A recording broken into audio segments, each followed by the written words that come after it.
told Bianca that if she can put on live it on YouTube. Isabel, you can do the introduction for Maria? Oh, okay, I'm gonna do it. So Elisa sent me a document about who you are, basically. And I'm gonna say it in Portuguese first, so everybody who is watching can understand it better. And then I'm gonna say it in English if there is anyone who is watching that only can understand English too. But basically, that's it. I'm gonna start it now. Boa tarde, pessoal. Hoje a nossa palestra é com a doutora Maria Maclennan. Ela é designer formada pela Universidade de Dundee, na Escócia. Ela possui mestrado em design para serviços também pela Universidade de Dundee e doutorado em design e pesquisa pela Universidade de Dundee, na Escócia. A Maria hoje trabalha para a Polícia da Escócia e para a Escola de Artes de Edimburgo, com foco na utilização de joias para fins forenses. So what I just said was Dr. Maria Maclennan is a designer who graduated from University of Dundee in Scotland. She holds a master's in design for services from the University of Dundee and a PhD in design and research from the University of Dundee in Scotland. Maria now works for the Scottish Police and the Edinburgh School of the Arts, focusing on the use of jewellery for forensic purposes. That's it. Thank you for being here. Thank you for joining us today. And thank you, Eloisa, for the idea of inviting Maria here. That's it. Thank you. Thank you so much. That was a lovely introduction. Thank you, Isabel. And yes, a huge thank you to Eloisa as well. We've been chatting for a few weeks, so it's really lovely to finally be here. So hi to everybody that's logged in. I'm so sorry, I don't speak Portuguese, so I hope English is okay. And because I'm Scottish, I hope you can understand my accent. Sometimes we Scots, we speak very fast, so I'm going to try and go slowly, and I hope that sounds okay. That's Perfect, fine. Maria. You can share your screen right now if you want and start your presentation. Fabulous, thank you. So let me just get the slides up. One moment. Okay. How does that look? Amazing. We can see that. Great. Perfect. Okay, so I'll just get started then. So as was mentioned, my name is Maria, and I am a lecturer in jewellery design and silversmithing. But I also do a little bit of work for the police. I do a little bit of work for forensic examiners. And I'm really interested in this area of forensic jewellery, which really is just a fancy way of saying that I'm interested in how jewellery can help assist with forensic, criminal, and other cases. So whether that's jewellery that can be used to help identify human remains, or jewellery that can help track or trace a criminal or perpetrator, or maybe just jewellery that can tell us a little bit of information, give us a little bit of data about the circumstances of a crime scene or disaster. Now, because I'm a jewellery designer, I'm really interested in jewellery as a storytelling device. And although we might think jewellery might not be an obvious forensic tool, the reason jewellery is so useful in forensics is because of its ability to tell stories. So we're going to tell some stories tonight. I'm going to tell you a little bit about how jewellery can be used in forensic cases. I'm going to tell you a little bit about a couple of cases that are in the public domain. Because we're live streaming this lecture, there are a lot of cases I can't talk about, obviously. There are lots of images that I would love to show you, but I can't. So we'll keep it really high level. We'll keep it quite general, and we'll just share some stories with each other tonight. Now, in telling you how jewellery can tell stories, I'm also going to tell you a little bit about my story. I trained as what we call a bench jeweller in Scotland. I'm not sure if that's a term that's used in Brazil, but what that meant is I literally sat at a jewellery bench and designed and made jewellery. So I don't have a scientific background. I'm not a forensic scientist. I'm not a police officer. I'm not a geologist. And as much as I love gemology and diamonds and gemstones, which I know is something a lot of you are either studying or becoming really interested in as geologists. Even though I'm not any of those things, I'm really, really interested in the intersection of where all of those fields meet and overlap.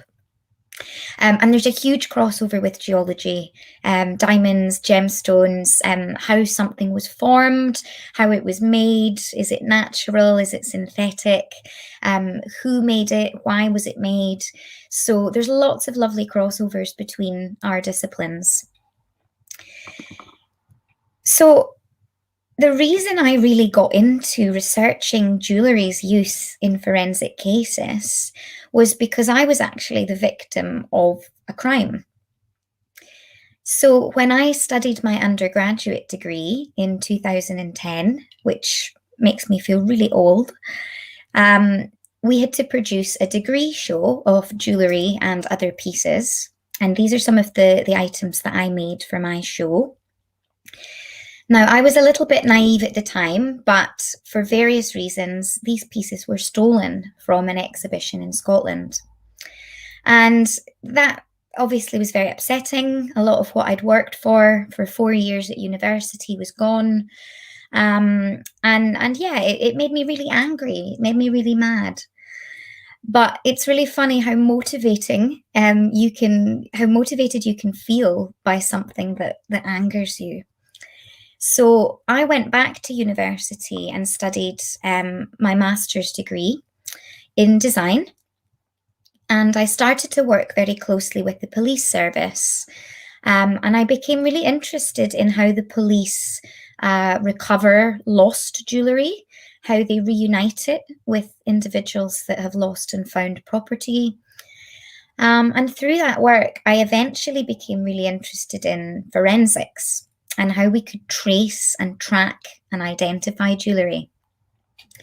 So this led me to do my PhD, which was really, really, really interdisciplinary.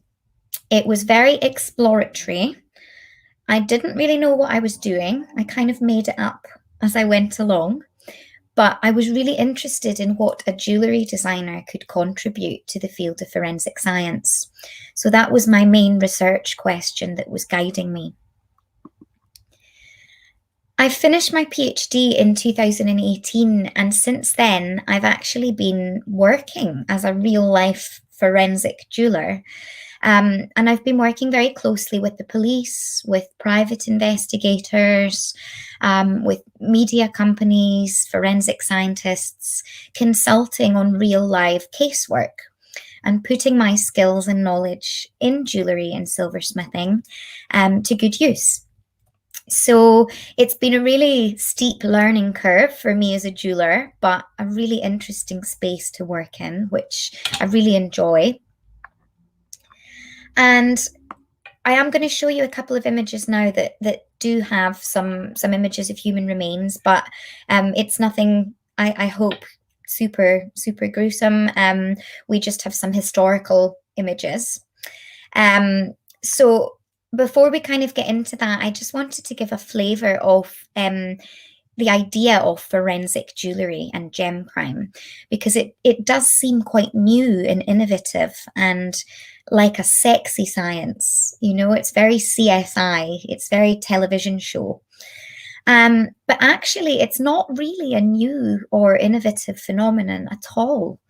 The police have been dealing with jewellery crime for decades. Because jewellery is really small and portable, generally, if it's of quite a high financial value, it makes it a really, really attractive target for criminals. Because it's small, it means it's quite portable. We can carry jewellery, we can put it in our pockets, we can easily conceal it on our body. So it's really easy to transport across borders, and it's really easy to dispose of as well. So for this reason, it is one of the most commonly stolen items in burglaries, in thefts, in break-in and entry situations. And many police forces worldwide consider the theft of jewellery and gemstones a bit of a gateway or a portal into more serious crimes, such as drug trafficking or smuggling or terrorism. However, the value of jewellery isn't just financial. It has a really key cultural, religious, and sentimental value. And if we look hundreds of thousands of years back, we can see evidence of jewellery's associations with death and the human body and identity all throughout time. So from the ancient Egyptians, who were very superstitious people, who used to bury their dead with protective talisman and amulets and fantastic jewels to ensure that their dead had a safe passage into the afterlife. Also, in terms of status and power, you know, we used to bury our kings and our queens and our royalty with jewels, because jewellery did denote societal status and rank. And then right through to more modern cultures, in terms of the Victorian era, we made a lot of Victorian jewellery, quite literally combining human remains such as hair. So all throughout time, we see the relationship between jewellery, death, and identity. Equally, archaeologists and geologists and gemologists, anthropologists, lots of different disciplines have studied the cultural, social, societal, and geographic origins of jewellery, the provenance, who jewellery was made by, what that can tell us about how advanced the civilization or culture were at that time, the materials they were using, the tools they were using. Jewellery is a really important archaeological find because it doesn't have a value that isn't social. So it didn't really keep people warm, it didn't feed people or clothe people. So it's a really important social find in that sense. So whether we're looking at small shells like the shells depicted in this picture, some of the earliest known examples of jewellery were hundreds of thousands of years old, and they were made from shells, shell necklaces and bracelets, which is of course far, far older than any science, especially any forensic science that we have in society today. So whether it was rocks and stones and geology or shells, this is something that's been going on for as long as we as human beings are aware. So even today in contemporary society, we're still constantly communicating aspects of our identity and our body through jewellery. And as such, jewellery has a really important personal, sentimental, and emotional value. And that's something that we don't often talk about in science, is the importance of emotion, and bringing in subjectivity. You know, we want to be very objective scientists. We talk about science not being able to reconcile that emotional value. But I think it's got a really important place in humanizing people and humanizing victims. So jewellery can communicate our membership in particular sort of groups, societies, clubs. It can communicate if we were part of a particular religion, if we held a particular belief system. It can say something about whether or not we were in a relationship, or if we've reached a milestone in our life. And there's a few red herrings in there. We have to be very careful not to make assumptions. But there is a really important emotional attachment that we have to jewellery that can also be really useful in forensics. So this is a really interesting little case study that blends together the emotional value of jewellery, but also the physical resilience and robusticity. So the other thing about jewellery, not all jewellery, but certainly where precious metals and gemstones are concerned, and you will all know this as geologists, these materials can really withstand a lot of impact and trauma. They can withstand a lot of degradation in buried environments. They can really withstand the passage of time. Diamonds, for example, such as the diamonds in this brooch, are nearly completely unaffected by things like water, impact, trauma, even fire. Incredibly high melting temperatures are required to burn things like diamond and gold. And unfortunately, this means that some jewellery does often outlive the human body on which it was worn. So this little piece has become known quite affectionately as the 9/11 brooch. And I'll stay on this slide a little bit longer, but the 9/11 brooch was recovered in one of the safety deposit boxes, one of the safes in one of the Twin Towers after the collapse of the two Twin Tower buildings after 9/11. Now, the rest of the safety deposit box contained things like money and paperwork and documents, all of which was reduced to ash. It burnt up in the building collapse and the fires. And although this brooch was originally white gold, we can see the metal has blackened, but the diamonds are still really vibrant. They're still really sparkly, and they remained in a perfect condition despite all of the awful atrocities that were occurring around it. So a really poignant reminder of a diamond's nature, a diamond's resilience, which suggests diamonds really are forever, as the saying goes. So there's the physical resilience of jewellery, but there's also that sentimental value. And this is another piece that was recovered after 9/11, which is a ring, which has also become really affectionately known in public engagement terminology as Sonia's ring. Now, there has been a book and I believe a documentary series. There's lots of information online about this case. So here's a little picture of the cover of the book. Sonia's ring, Miracles Do Happen, 11 Ways to Heal Your Heart. So this was really a miraculous discovery because almost 1 year after the Twin Towers fell, investigators were still going through the debris at the World Trade Center site, which gives an indication of just how long it takes, how long a rescue and identification effort after a mass fatality. And almost 1 year after this atrocity, glinting in the rubble, the investigators found this ring. Now, they were able, through, I believe, public appeals, to reunite this ring with the family members of the victim, Sonia Popolo. Now, Sonia had very sadly lost her life, but the police and investigators were able to gift back the ring, which had actually been a very treasured and very precious family heirloom that had been gifted to Sonia by her husband more than 40 years prior. So a really important sentimental and symbolic representation of their relationship. And that's another really important part of jewellery's role in forensics and crime and policing investigations.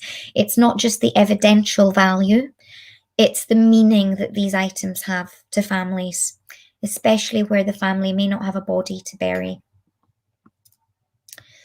So it can be quite heavy stuff. This is really loaded with a a lot of trauma. It can be quite a sad and traumatic area to work in. But the proposition really of my work is that jewellery can actually assist in these identifications, because there's a lot of knowledge already present in the jewellery and gemology industry, lots of little clues that are hidden within these items that could be the answer.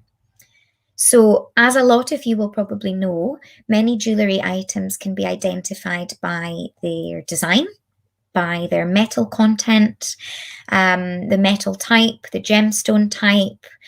They may have personal inscriptions or engravings. People may have personalized them through DIY repair work.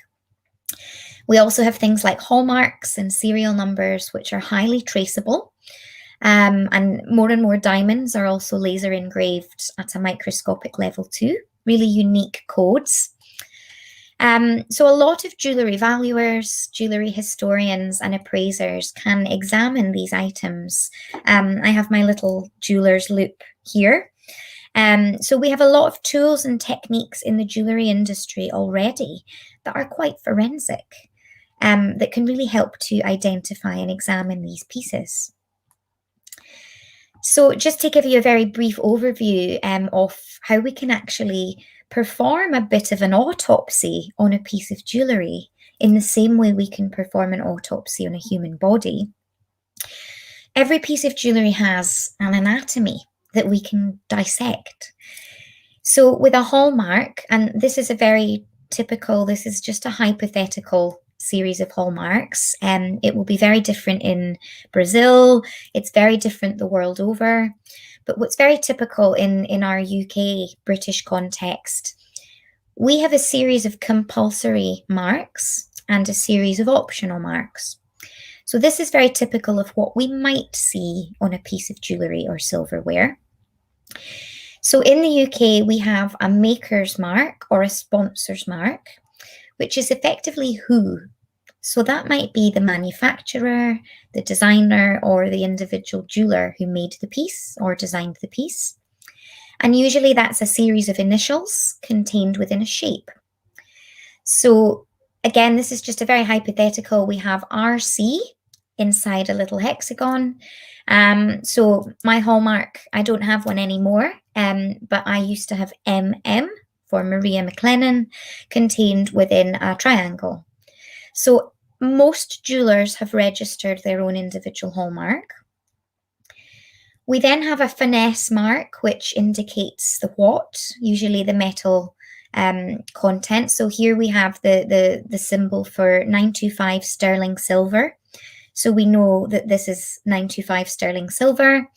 That might tell us if it's gold or platinum or palladium or something like that. In the UK, we then have what's called an assay office, which are 4 centres in the UK. We have a centre in Edinburgh in Scotland, a centre in London, Birmingham and Sheffield in England. And every piece of jewellery or silverware or gold over a certain weight that passes in or out of the country or is sold must go to this assay office, where they apply these hallmarks and stamps and kind of assess the item and make sure it's authentic. So that gives us an indication of provenance, the where. So hypothetically, if we recover a piece of jewellery on a body or at a crime scene, by looking at the assay office, we might think, okay, this was hallmarked in Sheffield in the UK. We might contact the assay office, who have a register of all of the maker's marks. And they could say, well, actually, RC, this is a very particular jeweller who lives in the local area. And potentially there is then a chance to narrow down a line of inquiry and an investigation and trace that item of jewellery back to the designer, the manufacturer or the jeweller. And if that's a bespoke piece, a lot of my pieces of jewellery are bespoke and were made for me specifically, it may be that the jeweller can recognise the piece and who the piece was made for. So that's a technique that's used a lot, but could be used more if that knowledge was aware and if police and investigators were aware that that was possible. Serial numbers are something else that are highly traceable. We have a lot of serial numbers on watches, for example. A lot of high-end and expensive pieces contain a unique serial number that's traceable to the watch. Equally, when we open a watch up, generally the watchmaker or the jeweler will have made a little mark or a reference number every time that piece is brought in for servicing and repairs. And that allows us not only to trace the watch to the manufacturer, but sometimes to the person who purchased the watch and owned the watch. So this is a very famous investigation, and I usually always use this case study when I talk about watches because it's very publicly accessible. There has been a lot of news reports, documentary series, if you would like to look it up for yourself. In this case, this gentleman on the right, Mr. Ronald Joseph Platt, was the very proud owner of a Rolex wristwatch. Now, in this case, the police recovered an unidentified body in some fishermen's nets in the English Channel, and at the time they had no known identification for the man. Now, the police noticed that he was wearing a Rolex wristwatch on his wrist. They weren't able to take DNA because the man had been in the water and his body was very badly decomposed. It was therefore very difficult to get fingerprints. And DNA and dental records and fingerprints are extremely useful, but unless we have something to compare them to, we need that starting point. So the police turned their attention to the Rolex, and a collaboration ensued with Rolex, with the manufacturer, where the police collaborated to trace the watch in the database. And that led them to identifying that the watch was purchased in Geneva in the 60s by Mr. Ronald Joseph Platt. They were actually able to plot his movements over the years across continents because he'd taken his watch in for servicing and repairs. So they were able to tell where he'd lived or where he'd worked or where he'd moved around the country. And what they were then able to do was trace to an address in England, all courtesy of this little Rolex watch. Now, a very, very long and complicated story short, the police turned up on the doorstep of Mr. Ronald Joseph Platt's address, and a gentleman answered the door, and he introduced himself as Mr. Platt. And what had happened was Mr. Platt had made friends with the wrong person, Albert Joseph Walker, who he thought was his friend, had taken him out in his fishing boat, murdered him, tossed his body overboard, and assumed his identity. So a case of homicide, but also identity theft. And this was a criminal on Interpol's most wanted list that had evaded police for quite some time. So thanks to this little Rolex wristwatch, which he had overlooked, this really allowed police to unravel all sorts of exciting and interesting and really important information about the case. And that's a really interesting thing about watches, which are by no means my expertise.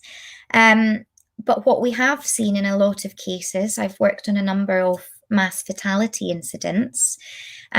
So where there's a plane crash, a building collapse, something where there's a lot of impact and trauma, sudden trauma, where multiple people unfortunately lose their lives, we often see that the mechanism of the watch can be kind of shocked or jolted. So we can see that the watch face often represents a very similar time, which generally, it's not super scientific, but generally within a small margin of error can denote the time or the date of death, or at least the approximate time or date of impact. So we've seen that a lot in historical disasters throughout history, such as the sinking of the Titanic, and we see it a lot in more contemporary disasters, such as plane crashes or aviation disasters in the Twin Towers. In the case of the Titanic, really before we had a lot of contemporary forensic science, when we recovered a lot of bodies from the water, one of the main ways that they were identified was not just through visual recognition, but through personal effects. Now, this is a passenger from first class in the Titanic, Douglas Norman, who was actually a Scottish passenger, civil engineer. And he very kindly donated his life jacket to a mother and child from second or third class. And very fortunately, they survived. Unfortunately, Mr. Norman lost his life, and recovered upon his person were some cufflinks, a pocket watch, and various other personal effects that had engravings and inscriptions that allowed the investigators to identify him. However, what was particularly interesting is that his watch was recovered displaying an approximate time that we suspect the Titanic entered the icy waters.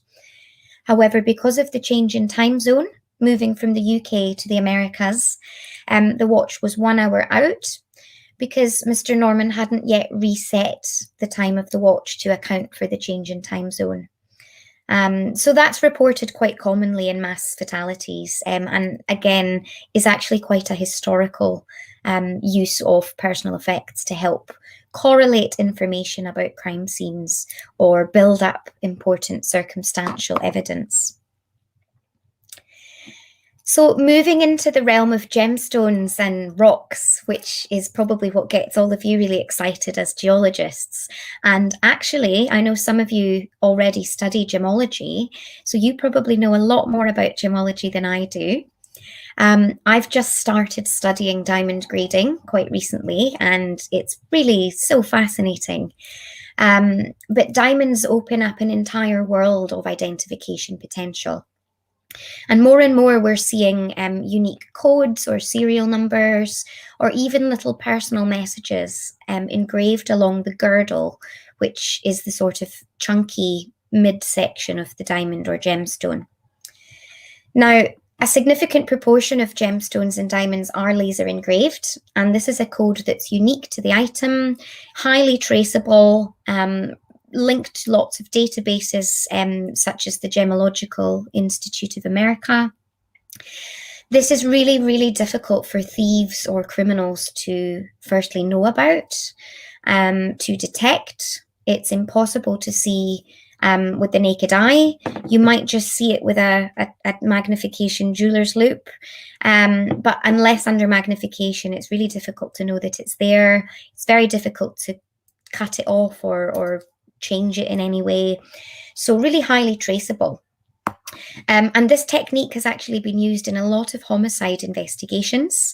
The Gemological Institute of America have reported this in a couple of homicide crimes, whereby a victim was recovered wearing a diamond ring, homicide victim.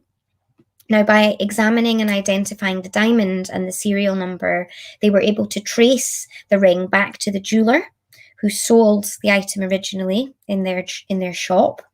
And that eventually led to the victim's family. So they were able to identify the individual and reunite the piece and reunite the family, all through tracing this diamond. The other thing that's particularly interesting about diamonds in particular is that they have a really great affinity to collect DNA, such as skin cells, and especially where we have really complicated stone settings or complicated designs. I'm wearing a couple of rings here that have really kind of elaborate stone settings. There's gaps underneath. That's a really great repository and source of DNA information. Now, as jewelers, we ordinarily tell people to keep your jewellery clean, keep your diamonds and your gemstones really fresh and sparkly. But from a forensic perspective, we kind of want that gunky build-up of stuff, which isn't very pleasant, but forensically can be really valuable. Internally, in diamonds and gemstones, we also have what we call inclusions. And again, this is maybe where I am preaching to the converted, as you're all expert geologists. But inclusions are really in industry referred to as imperfections in the stone, tiny little markings that affect the color, clarity, and really the price of jewellery. So it really affects everything and it is a really important sales technique. But I really love inclusions, and that's a really important part of selling the piece to other people, is seeing the inclusions as unique, just as human beings are unique. Every gemstone has a unique set of inclusions that are unique and specific to this gem. Now, this image was kindly supplied to me by a Scottish gemologist, Adrian Smith. And I don't know if you have the Simpsons, the cartoon in Brazil, I'm sure you do. But Homer Simpson, the main character, under microscope, the gemologist looked at this little marking and he saw Homer Simpson's face. He saw the head and the little nose and the kind of beard and jaw and smiley face. And that's the really funny thing about inclusions, is they look like little pictures. They might look like clouds or animals or shapes or faces. And again, that's a really unique identifying feature that makes these items highly, highly traceable. And a lot of companies are capitalizing on that in a forensic context. This is just one example. It's a company called Gemprint, and their target line, they've sort of marketed themselves as the fingerprint system for diamonds. So they maintain that just like every human being has a unique fingerprint, every diamond has a unique gem print. And by casting a high-powered microscopic laser through the center of the stone, it casts this beautiful sparkle pattern, this gem print that can be captured. And again, that's really like a fingerprint system for diamonds. So really useful in forensic contexts. And Gemprint are currently working with the FBI, with the New York City Police and various other policing and forensic teams to put this to good use.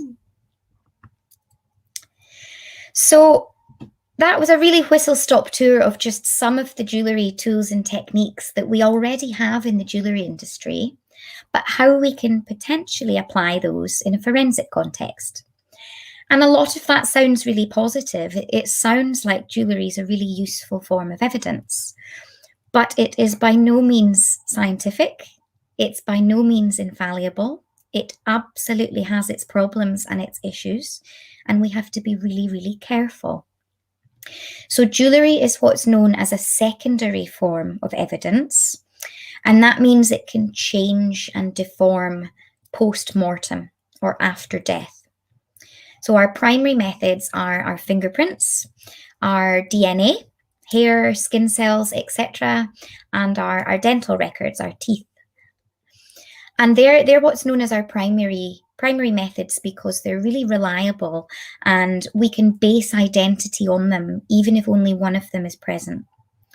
With jewellery and other secondary forms of identification, we need to kind of use that as a clue, but we cannot purely base an identification just on something like jewellery. One of the main problems with secondary forms of evidence is language and the way that's described. So what we might have here, ante-mortem, before death, we might have lots of different people the world over describing this as a shiny wedding ring, or a gold ring, or a yellow metal ring. Okay, and that doesn't include different languages, different cultural interpretations, subjectivity. We all see different things when we look at this image, and we would all describe it in a very different way. Now, if this item were to melt or deform or change somehow post-mortem after death, it might now take on a very different appearance, and people might describe it as brown or red. They might say it's broken or burnt. They might think it's an earring rather than a ring. So we have lots of problems with secondary forms of evidence. Now, jewellery isn't quite as susceptible as clothing because jewellery is quite robust. Gold and other precious metals and gemstones do withstand a lot of impact, trauma, temperatures, burial, water. But more and more we're seeing jewellery made from different materials such as plastic. We're seeing a lot of mass-produced items. And a high street in Brazil might now look very similar to a high street in Scotland, to a high street in Germany, to a high street in Australia. So we are beginning to slowly lose that really important cultural diversity. Another issue is, again, one of the advantages of jewellery, because it's portable, it means we can swap it and share it. I could take off my ring and give it to my friend to borrow. Jewellery can become what we call unassociated with the body. So I might be involved in a mass fatality incident, and actually my jewellery becomes disassociated or unassociated. We also refer to jewellery that's recovered on or with a body as associated, but we have to be really careful with that too. Now, I usually have some images to highlight this, but because it's a public lecture, I can't show them. But what we've had is a lot of cases where if there's a lot of impact or trauma, an item of jewellery that may have been worn by an individual actually becomes associated with an entirely different person. So we have to be really careful that just because we recover some jewellery on a body, that we don't assume it's actually associated with that person. So there are a lot of issues and challenges with jewellery. Now, I'm aware of time, so what I wanted to do is just really quickly touch upon some other areas in forensics and crime where jewellery can be used or has a connection of some sort. Jewellery in a lot of cases has actually been used as the weapon itself. And we see that a fair bit with things like necklaces.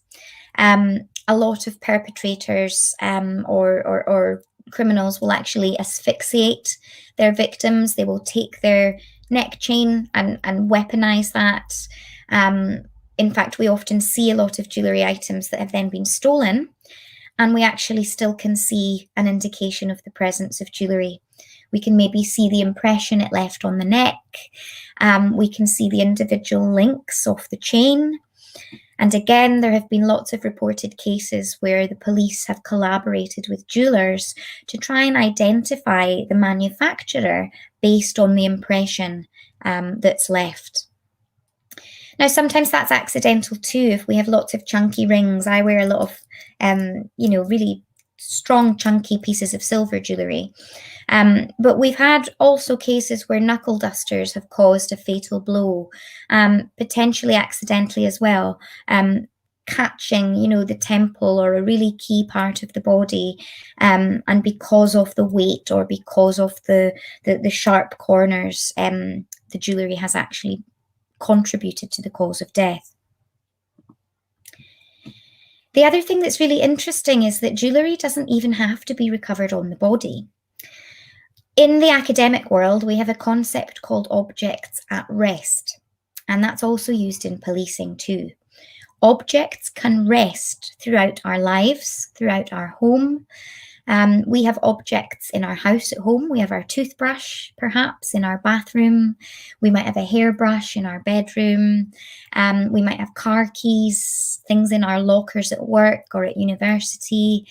All of these objects at rest contain clues to our identity. They might contain our DNA. And objects at rest can really help build up important contextual and circumstantial evidence as to a crime. So you might have family liaison or police officers visiting your family's house if you've gone missing to take a swab of your toothbrush for your DNA or to look for clues about your whereabouts or your last movements. Now, again, it's not overly scientific, but this can also be used as an interesting piece of forensic psychology. We see objects at rest sometimes able to contribute to whether a death was the result of an accident or a suicide or a homicide, what kind of death it was.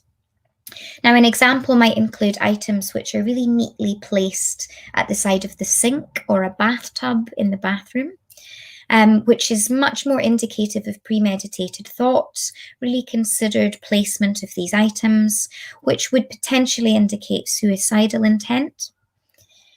Equally, if we find the items loose in the water with the individual, with the victim, is much more indicative of an accident or potentially a struggle.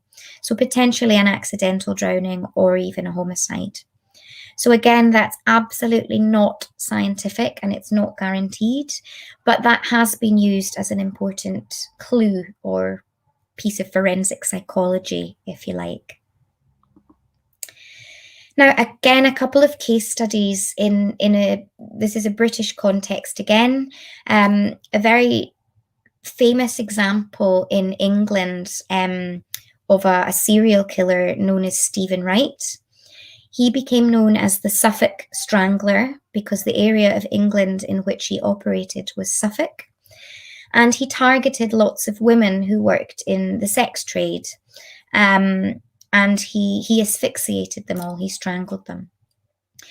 Now, he left all of them naked, bar the consistent presence of their jewellery. So he deliberately left the jewellery on the body. And the police led them to the conclusion that this was actually a signature. He deliberately left the jewellery as a way of sending out a message, really.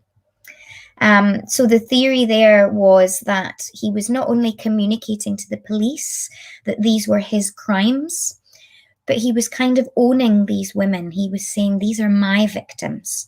I want you to know these cases are connected. There's a message here. So this was really an interesting clue as to jewellery's use in not only identifying the victims, but actually identifying the perpetrator. This helped police to connect the crimes and know that they were all linked and know that this gentleman actually had a problem with the police and the way that they were dealing with women working in Suffolk in the area in the sex trade. He was targeting them specifically. So a really interesting example of how jewellery can connect crimes and actually be the identification of the perpetrator as well as the victim. In a very similar example, this is an American serial killer, Felix Vale. Instead of leaving jewellery on the body deliberately, it's a very, very common serial killer attribute or characteristic that they will remove something like jewellery and keep it as a trophy or a memento or a prize. Now, lots of serial killers take lots of different types of items from their victims, but jewellery is quite common, particularly in the case of male serial killers who target women. And again, that goes back to that personal element of jewellery. Jewellery is very personal. It's very sentimental. In this particular case, Felix was collecting and had a real affinity towards earrings and perfume bottles. So he collected a lot of earrings as seen in this picture.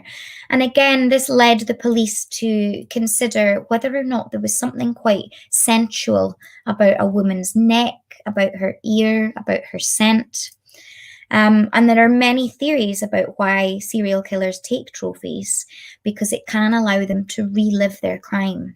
It allows them to experience the crime through that. So something as personal and sensual and sentimental as jewellery really heightens that experience. And we see this time and time again in cases of this nature. So really interesting example of forensic psychology. Now, I'm aware of the time, and I know we started a little bit late, so I hope it's okay if I just talk for another 5 minutes or so, and then if you have any questions, we can absolutely have a bit of a chat. But I just wanted to end on one of the current projects that I'm working on, which is very much a work in progress. It's current research, but it's taken this idea of forensic jewellery into a slightly different context. This is a project I've been working on with a couple of collaborators in Greece, in Europe. I've been working with a colleague, Dr. Jan Bicker, who is a forensic anthropologist, and who runs a charity dedicated to raising awareness of the challenges to identifying missing migrants. We're also working with Professor Pavlidis, who is a forensic medical doctor and forensic pathologist in Greece. So very interdisciplinary again, working together to bring the design and the jewellery element, the forensic anthropology and the forensic pathology and medicine. So the pathologist has been collecting the personal effects items of migrants for many years, and with migrants obviously crossing for a better life, fleeing war-torn countries such as Syria, Afghanistan, Iraq, they bring with them a lot of personal possessions. So they bring with them jewellery, they bring with them money, they bring with them things that they can carry, things that have high emotional, sentimental value. And one thing that we've been trying to do is professionally document and photograph these items. So originally they came in these little plastic bags, but that also meant that a lot of the items were rotting, they were a little bit moldy, they were susceptible to mildew, the plastic was locking in the moisture. So we were trying to document and really add this sort of forensic process in where we separate the items out, and we try and take really detailed photography. But it wasn't just about the photography. What we were looking for was, in this example, design, really careful design features. So we found a lot of jewellery that we think are prayer beads, that we think are protective amulets. We found a lot of pieces that have Farsi and other languages that could denote where a person has come from. Scripts from the Quran, for example, that might denote religion. Particular gemstones or materials that could indicate provenance or region. So lots of design features that could give us a clue to who these individuals were, where they were travelling to and from, and hopefully help us to give these people back their identities, but also reunite the families with their loved ones and potentially return some of these items too. So we've been starting this project to try and raise awareness of the evidential and sentimental value of jewellery, which is something that isn't always taking place in different countries. It doesn't happen a lot in the Mediterranean basin in Europe. It doesn't really happen a lot in certain countries or continents around the world. So a lot of my work is not just trying to identify jewellery, but raise awareness about how and why jewellery is so important to people, not just as a forensic tool, but as an emotional tool. So just to sort of wrap up really, what's next for this field? Well, for me, I often get referred to as the world's first forensic jeweller, which is a really lovely thing to be called. But really, admitting my kind of claim to fame is actually a bit rubbish. Lots of jewellers and gemologists have been doing detective work for years. A lot of jewellers have already been working with the police for years. Everybody has been doing some sort of forensic work. You as geologists have been doing forensic work. And equally, the police for many years have been doing a lot of forensic jeweller kind of work. So we often see this in the media, where the police will release images of jewellery because jewellery is so distinct and personal. They hope that it will prompt somebody's memory and maybe get them to recognise that piece. So some recommendations and things that I would really love to see happening is, I don't want to be the only forensic jeweller. We need more people to take an interest in this field. People like yourselves who have an interest in gemology and diamonds and gemstones and jewellery. And actually we need that interdisciplinary element, because the majority of approaches to date have actually arisen outside of fields like jewellery and gemology, and they're largely rooted in crime prevention and deterrence. So law enforcement and police, they really do need to tap into the expertise in the jewellery industry. They need to learn more about jewellery, but equally the jewellery trade needs to learn a little bit more about forensics and evidence preservation. Because we might be, as jewellers, we might be buying and selling pieces that are they've been involved in some kind of crime, and we need to know about the signs and what to look out for. So neither the police nor the jewellery trade alone, acting independently, can deal with this issue. It has to be a collaboration. And it's not just about identifying the victim. There are lots of benefits of this collaboration. We can bring about criminal charges, we can add supporting evidence to a case, and we can understand criminal organisations and hierarchies and how they operate. So investigators and all of us, we must learn how to read and analyse jewellery. Now, the final thing I wanted to end on was just bringing it back to my own experience as a student. I know a lot of you are still studying. You're maybe still trying to figure out what you're going to do with your degrees. Maybe some of you already know. But certainly for me, I didn't really have a clue what I wanted to do.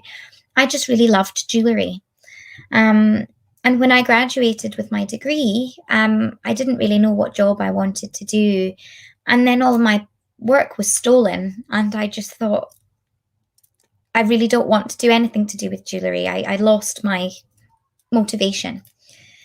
And actually, being a victim of crime myself, I used that and I tried to channel that into motivation to do something about it. So for me, I have suffered from what I call imposter syndrome. I don't know if that's a phrase you use, but given that a lot of my work involves me working with scientists, but I'm not a scientist, working with the police, but I'm not a police person, I have felt like an imposter. I have felt I don't have the skills or the knowledge. I don't have the training. What could I possibly contribute to these areas? So really what I've done is design my own job description. And I want that to be the message that I leave with you.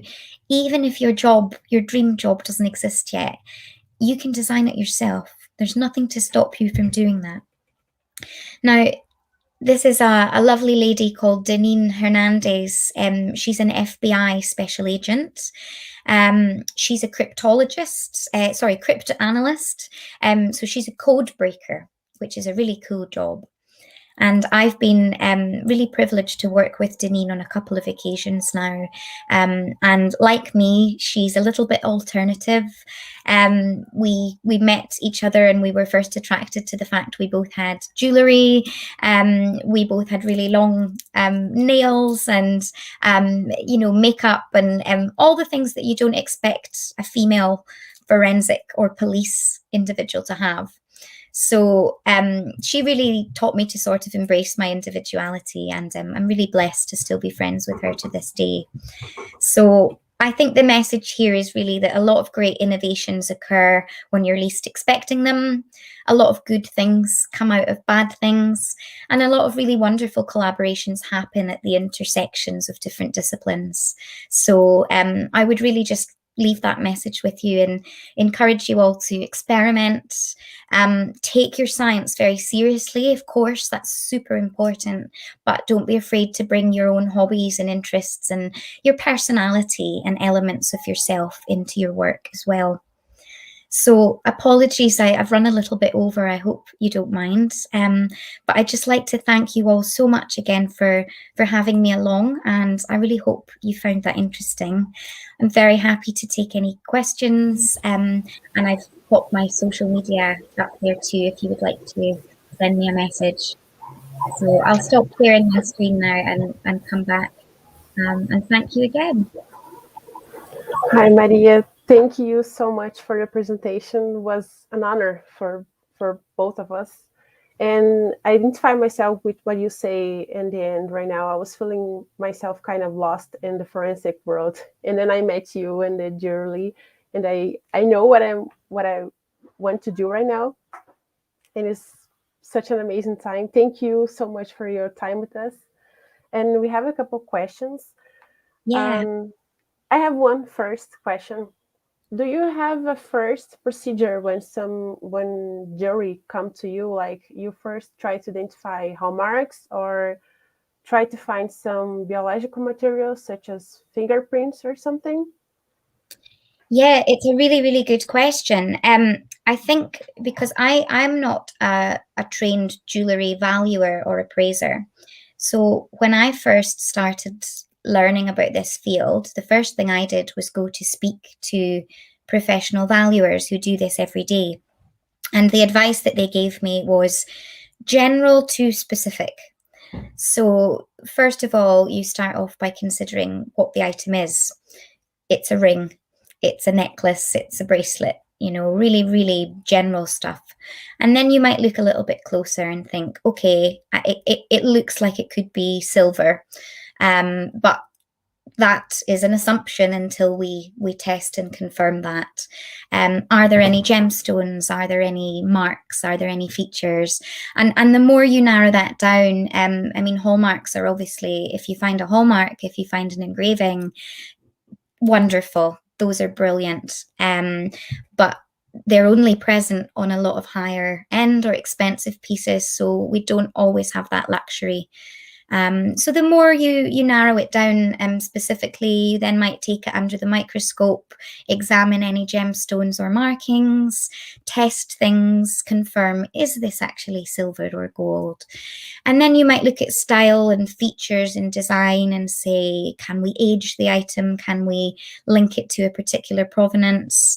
In terms of then taking DNA and swabs, that's something I'm really interested in because ordinarily, jewellery valuers and appraisers probably wouldn't do that.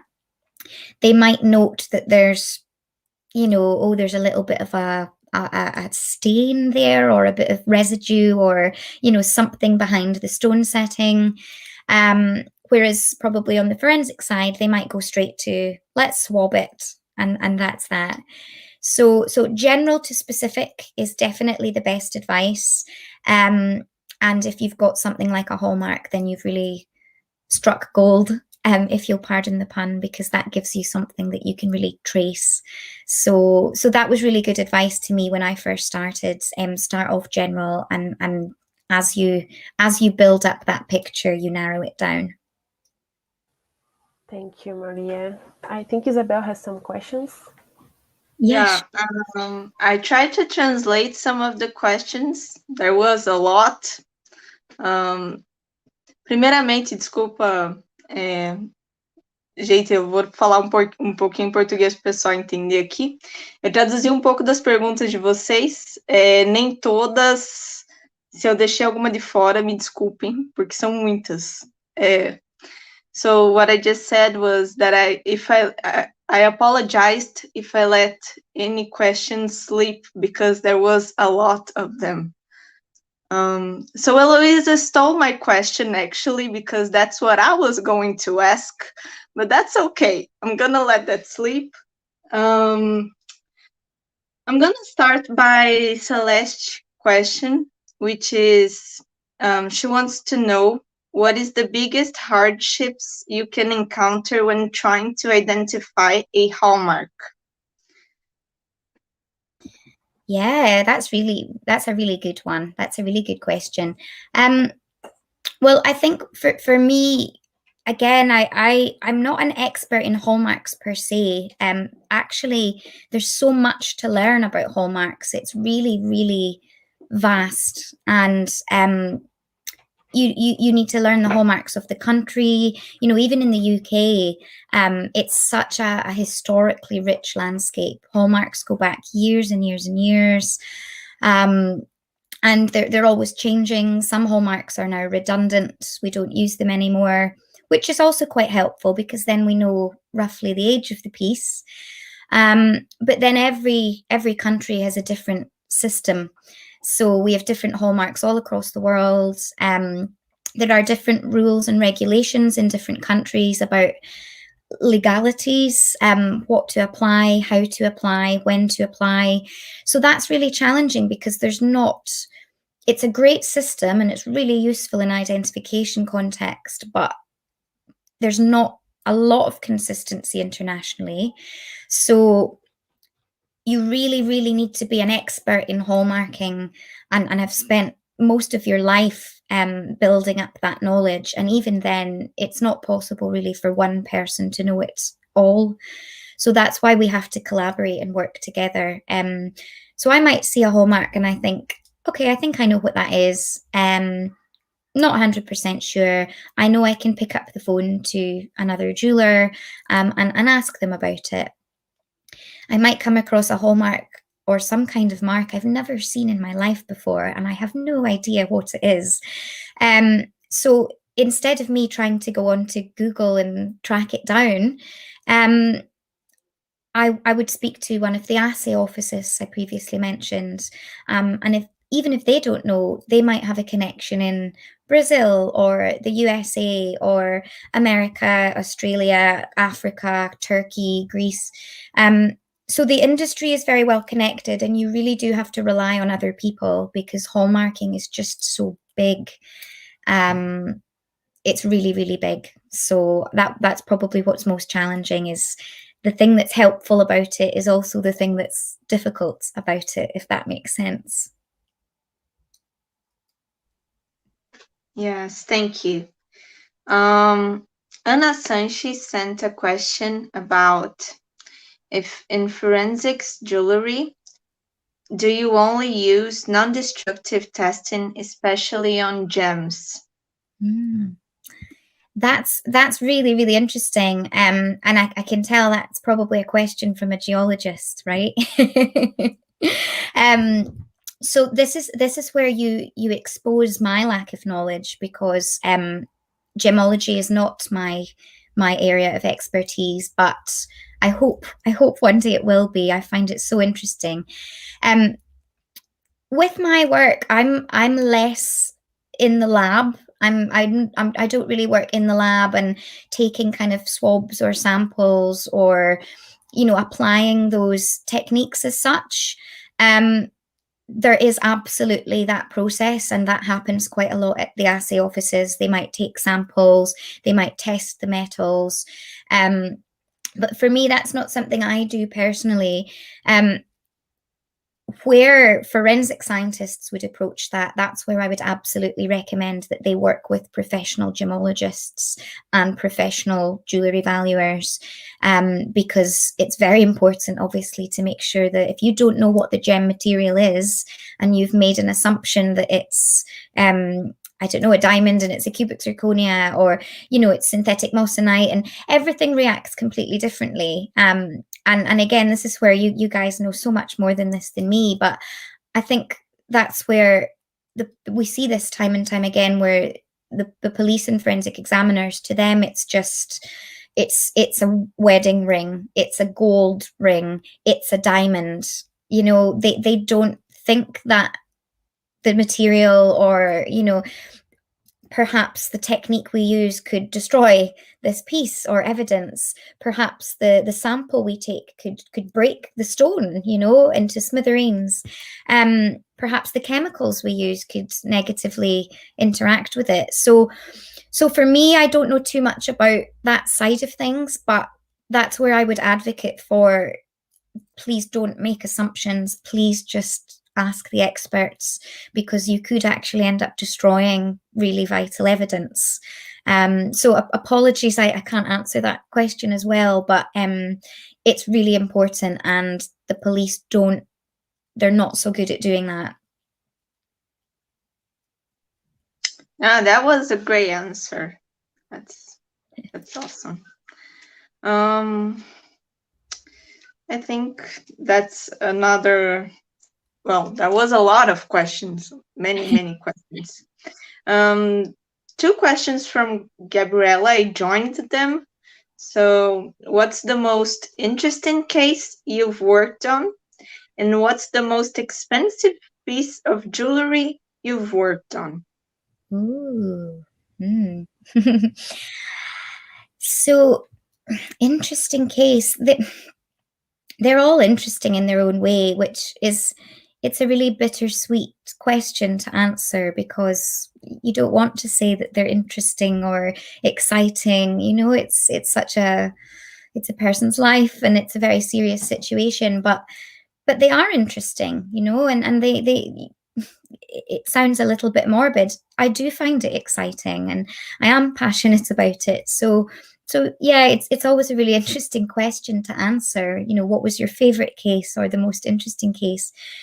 I think the one that really stands out for me was the very first, maybe not so much a case, but the very first deployment. When I was doing my PhD, I realized that I was sitting in a library. I was reading lots of books. I was doing all of this research, and it was very theoretical.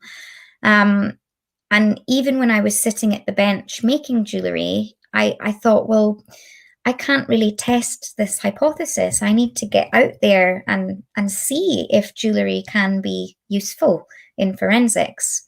So I retrained. I joined a disaster response company, and I actually started to just deploy and work on crime scenes, disasters. I don't work for them anymore, but after a few cases, I did start to then work in a consultancy basis for the police. But the very, very first disaster that I deployed to, which I won't say too much about, I thought, this is the first chance I'm going to get to test my hypothesis in a way. And I was looking at lots of personal effects, lots of jewellery that was recovered at a disaster site. And it just made me realise the magnitude, you know, hundreds, if not thousands of pieces. So we don't have the time, we don't have the money, and we don't have the resources to sit down and try and identify every piece of jewellery. Even if there are hallmarks, we've got 5,000 items, you know. The resource just isn't there. Equally, so many of the items weren't of high value. They weren't gold, they weren't silver, they weren't diamonds.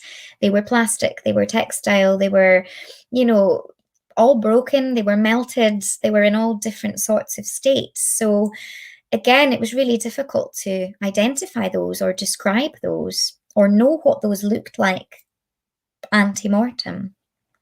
So that was really interesting in a really bittersweet way, because I thought, oh my goodness, my research is useless.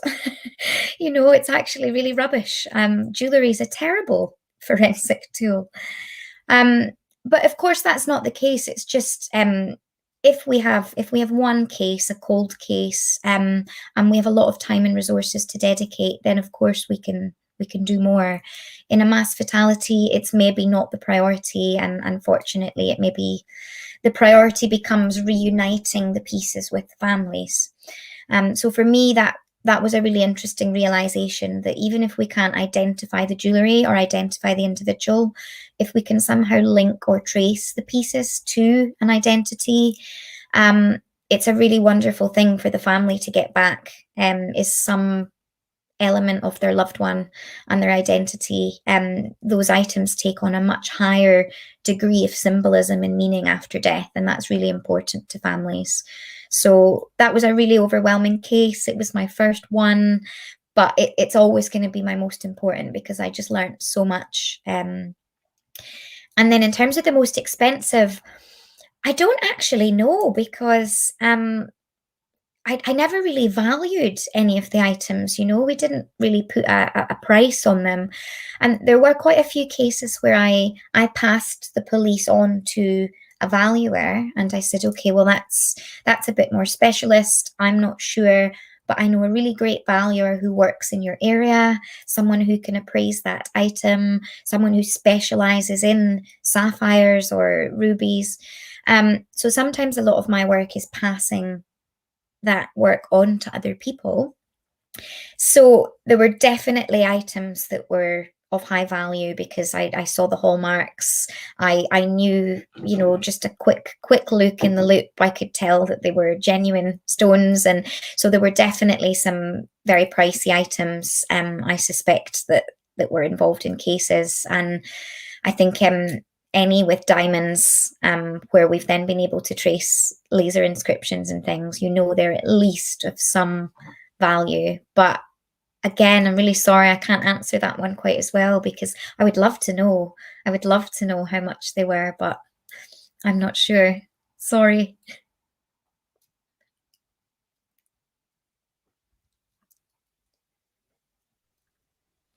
Okay. Oh, that's fine. We know in forensics there's always some kind of secrecy about the cases, and that's fine. We have to preserve the victims and the families and everything, and that's part of this area. I don't know how to translate it correctly. Yeah. Absolutely. No, definitely. And I was just going to say, I know I was just looking through some of the comments. So thank you so much, everybody, for your comments and your questions and your very nice feedback. And I know we probably don't have time to go through them all, but if you want to, Isabel, Eloisa, if you want to send me them, and I'll do my very best to answer some of the questions that we maybe don't get time to do today. And I'm always very happy to chat if you want to send me a message, and I can speak maybe a little bit more freely one-on-one than I can here, but thank you so much. I think just one more question. So Isabel. Yeah, I believe there's a question that, I don't know, I found it very interesting, the remembrance of this case. Maria Gabriela remembered it, which was the case of, it happened 12 years ago here in Brazil. The case of Isabella Nardoni. I don't know if you've ever heard of that. I don't think so. She was a kid. I'm gonna resume it very quick. So she died, like, they suspected she was thrown out of a building, and the main suspect was a stepmother of the child. And one of the evidence was a mark on the child cheek of a ring that the stepmom carried. And so Maria Gabriela said, she asked if there was a case in which forensic jewelry could be used to enlighten, in a way, since there was a mark of jewelry, right? Yeah, I mean, that's a fascinating case, and the first thing I'm going to do when the lecture ends is go and look that case up. Heartbreaking case, of course, but my goodness, wow, that's really sad, but really fascinating from a jewelry analysis perspective. And yes, the short answer is yes. I mentioned very, very briefly the kind of ability to look at the pattern of a chain or the impression of a ring, and there have been cases where there's a corresponding mark left on the skin, because either the design of the ring or the piece of jewelry is really distinctive, and the blow, in the same way we would use oh dear, that sounds terrible, in the same way a perpetrator would use any object to inflict a wound, and there would be a very unique mark, and it would be the job of the forensic team to reconstruct what caused that wound. Was it a knife? Was it so sometimes, yes, there's been cases where there's an impression, sort of imprinted on the skin, which it sounds similar to this case. Equally, with there was an example in the 2004 Indian Ocean tsunami in Thailand. This wasn't a case I worked on. I was very young at the time, but one of my colleagues had mentioned that a lot of the bodies, very sadly, a lot of the tourists had washed up on the beaches. And because a lot of them were tourists, they weren't used to the UV light in the sun, so their kind of skin had absorbed a lot of extra sunlight.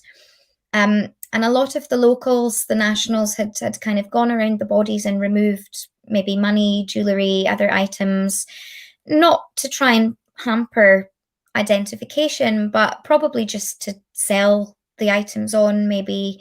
But under UV lighting and UV photography, it was possible to still see, you know, some of the impressions, whether it was a blank space where the ring was, or where the watch was, or sunglasses. So even where there wasn't jewellery, there was an impression of the piece. And again, that's a case that a colleague at the London Assay Office had told me about a few years ago, where they had the police approach them and say, well, we had a victim strangled, asphyxiated by their neck chain. The chain isn't there anymore, but there's an impression. And again, this is where databasing and cataloguing comes really, really very much in handy, because the London Assay Office were able to look through their database, and certain manufacturers only produced certain chains. Sometimes those chains were only produced in certain years. You know, designers release collections that are limited edition or seasonal, or, you know, so sometimes it's possible to trace the actual design back to, you know, that was Vivienne Westwood in 2006, or that was Cartier in the 90s. So whatever it is, there is a way of looking at the design, identifying the impression on the skin, and then potentially building a reconstruction. So I think what would be a really interesting project, and it maybe exists somewhere in the world, is in the same way we have forensic art reconstructions, and we build up in 3 dimensions from the skull a face. You know, we could build up the impression of a piece of jewellery, and reconstruct in 3D the piece of jewellery. I think that would be really, really interesting. So yes, absolutely, that's a technique that's been used. I don't know how successfully, I don't know how much information there is about that, but I think that's one really good example of where that could be a whole PhD project in itself, almost. So, great question. Oh, Maria, I think I'm just gonna read off Fabio Salvador comment. He's a federal, I don't know how to translate expertise. Yeah. So he works with the federal police here in Brazil, and so he said that Brazil needs to share this kind of expertise, and he thanks you for the support, giving us this this speech. That's it. Maria, I personally want to thank you very much for giving us this talk. It was very enlightening. I learned a lot of new things today. And that's it. I'm gonna talk with Eloise about sending you the questions that other people sent, because if we keep talking here, we're gonna keep talking here, and there's the time difference. I believe it's very late already in Scotland. Yes, 11. It's nearly midnight here, but that's fine. I've had such a lovely evening spending my evening here. It's been a pleasure. So yeah, as I said earlier, I'll do my very best to answer everybody's comments and questions, and feel free to send me an email or a little message on Twitter or Instagram. But thank you so much for having me. I hope it was interesting.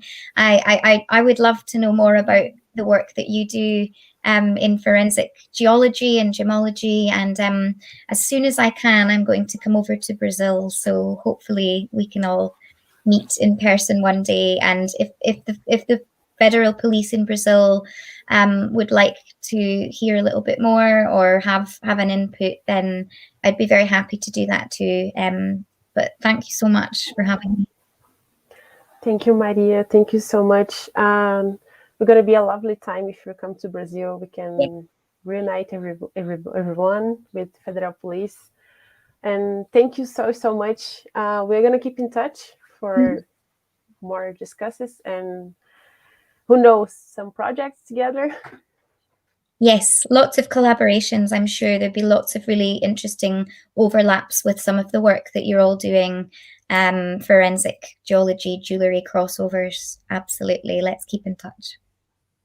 Yeah. Okay. Bye. Okay. Good night. You. Bye. Good night. Bye-bye.